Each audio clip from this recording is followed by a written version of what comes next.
Here's what you need to know before The Mandalorian and Grogu. This is the first Star Wars movie since The Rise of Skywalker concluded the Skywalker saga in 2019. It's a continuation of The Mandalorian, the first live-action Star Wars series ever made. I can get you more credits. I can bring you in warm, or I can bring you in cold. Which concluded its third season in 2023. The entire story takes place between the original trilogy and the sequel trilogy, so it's after Luke and the Rebels defeat the Empire in Episode 6, Return of the Jedi, but before the First Order rises up and Rey comes along in Episode 7, The Force Awakens. That means the galaxy is living under the New Republic, established after the defeat of the Empire, but there are still remnants of Imperial forces trying to restore themselves to power. The story follows Din Djarin, a Mandalorian bounty hunter. Mandalorians are a cultural group with a long history in the Star Wars universe as a society made up of skilled warriors. They once lived on the planet Mandalore, but by the time our story starts, they've been displaced and scattered across the galaxy. Din Djarin, who also goes by the nickname Mando, belongs to the subgroup of Mandalorians called the Children of the Watch. They live by a specific creed known as the Way of the Mandalore. This is the way. This is the way. This is the way. And they strictly adhere to this creed like a religion. For instance, they are forbidden to remove their helmets. The Children of the Watch live by this creed in an attempt to return to the ways of ancient Mandalorians. They are led by the Armorer, who crafts the Beskar armor that's famous both within the story and as an iconic look from Star Wars.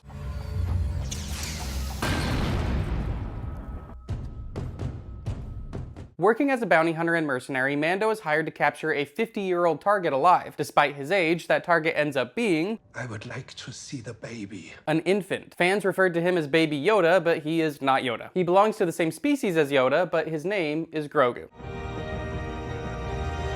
Mando immediately forms a bond with Grogu and refuses to give him to the client who, as it turns out, was working on behalf of one of those remnants of the Empire. Moff Gideon leads a group of Imperial forces that want to capture Grogu because of his Force sensitivity. I will act in my own self-interest, which at this time involves your cooperation and benefit. By the end of Season 1, Mando and Grogu managed to avoid Gideon, but we also found out that he had a much bigger connection to Mandalorians than we thought, when it's revealed that he has the Darksaber.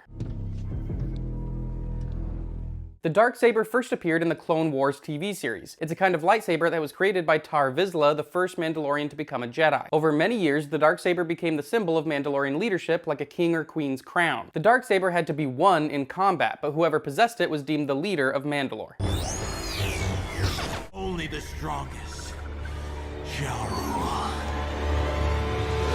The last Mandalorian to have it was Bo-Katan Kryze. She was in charge back when the Empire was fighting against the Rebellion, so during the time of the original trilogy. Even though the Mandalorians were an independent, neutral group, the Empire was worried about them potentially joining the Rebellion, so they attacked Mandalore in an event that's known as the Great Purge, or the Night of 1,000 Tears. The Imperial interlopers destroyed all that we knew and loved in the Night of 1,000 Tears. And the operation was conducted by Moff Gideon. Bo-Katan had actually tried surrendering to Gideon on the condition that the rest of the Mandalorians and the planet would be spared. She did so by offering the Darksaber, which he took, but he then betrayed his word and carried out the purge anyway. Many Mandalorians died and their planet essentially became uninhabitable. This is the event that caused the Mandalorians to scatter across the galaxy. And it turns out not all Mandalorians live by the same creed as Mando does. In fact, other Mandalorians, like Bo-Katan and her followers, view the Children of the Watch as zealots who live by outdated traditions. Different beliefs and infighting between Mandalorians has been a problem throughout their history, and it's currently preventing them from uniting and retaking control of Mandalore. Mando and Grogu eventually cross paths with Ahsoka Tano, a former Jedi. She reveals that Grogu actually started to train as a Jedi, and we eventually learn that he actually survived the infamous Order 66, when Sith Lord Palpatine ordered the clone army to wipe out the Jedi.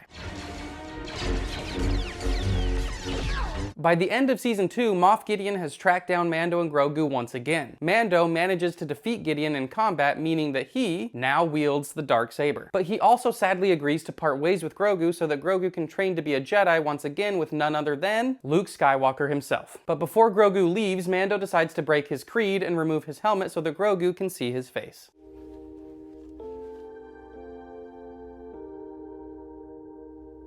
And then a key part of the story actually happened in an entirely separate series, The Book of Boba Fett. Despite the fact that the series was supposed to be about the bounty hunter, several episodes actually served as season 2.5 of The Mandalorian. Mando struggles to stay away from Grogu and tries to deliver a gift to Grogu, a chainmail vest made of Beskar. Luke can sense that Grogu is still very attached to Mando, which is against the Jedi way. So Luke gives Grogu a choice: take the chainmail and give up the Jedi way, or take Yoda's lightsaber and continue training. We find out that Grogu chooses to be with Mando when he returns to help Mando and Boba Fett, who's kind of a good guy now, as they take control of Jabba the Hutt's old territory. At the start of season 3, Mando makes a journey to Mandalore where he is supposed to cleanse himself in the living waters. This is to redeem himself for breaking the creed when he removed his helmet. Bo-Katan decides to help him find the living waters since her plans to restore Mandalore to its former glory have fallen apart. And that's because she needs the Darksaber, but it now belongs to Mando. He offers to give her the Darksaber, but by Mandalorian customs, it must be won in combat, and Bo-Katan has no desire to fight him. Bo-Katan returns with Mando to the Children of the Watch. Even though their group would typically view other Mandalorians who don't follow the creed as heretics, Mando vouches for her since she saved both his and Grogu's lives. The Armorer acknowledges that Bo-Katan could potentially unite all Mandalorians despite their differences.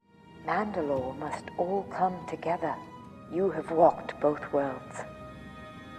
You are the one who can unite us. With this encouragement, Mando agrees to help Bo-Katan try to retake Mandalore. As they're gathering Mandalorian forces, Mando tells them that the Darksaber actually belongs to Bo-Katan, because she defeated a cyborg that had defeated him. This works for some of them, but others still think she's weak if she refuses to fight Mando. She defeats one of her doubters in a duel, but refuses to kill him. Enough Mandalorian blood has been spilled by your own hands. She does this for the same reason she refuses to fight Mando. Mandalorians are stronger together. Apes together, strong! She tells them that the only way for them to restore their homeworld is to set aside their differences and join each other, which they agree to do. Unfortunately, Moff Gideon, who escaped his trial in the New Republic, lays a trap on Mandalore to try and wipe them out once and for all. During this battle, Mando discovers why Gideon had wanted to capture Grogu, the reason this whole story started in the first place. That's not Gideon. Those are his clones. It was because Gideon believed he could transfer Grogu's Force abilities into his own clones, and then establish himself as the new leader of the Empire. But this doesn't work out because Mando destroys the clones, and Gideon appears to finally be defeated when he's consumed in an explosion. Mando and Bo-Katan only survive thanks to Grogu's Force abilities. So at the end of Season 3, the Mandalorian people have reclaimed their homeworld of Mandalore. Mando has officially adopted Grogu as his son and apprentice, and instead of bounty hunting, they make a deal with the New Republic to hunt down any remaining Imperial warlords. Which basically means that instead of taking contracts from the highest bidder, Mando has decided to work directly with the New Republic, which replaced the Empire. So he's working with the good guys to take out the bad guys. Which leads us to the Mandalorian and Grogu, where the two of them will cross paths with the Hutt twins, who have taken over for their dead father, Jabba. So I'd love to hear what you think about The Mandalorian. Are you excited for the new movie? Let me know.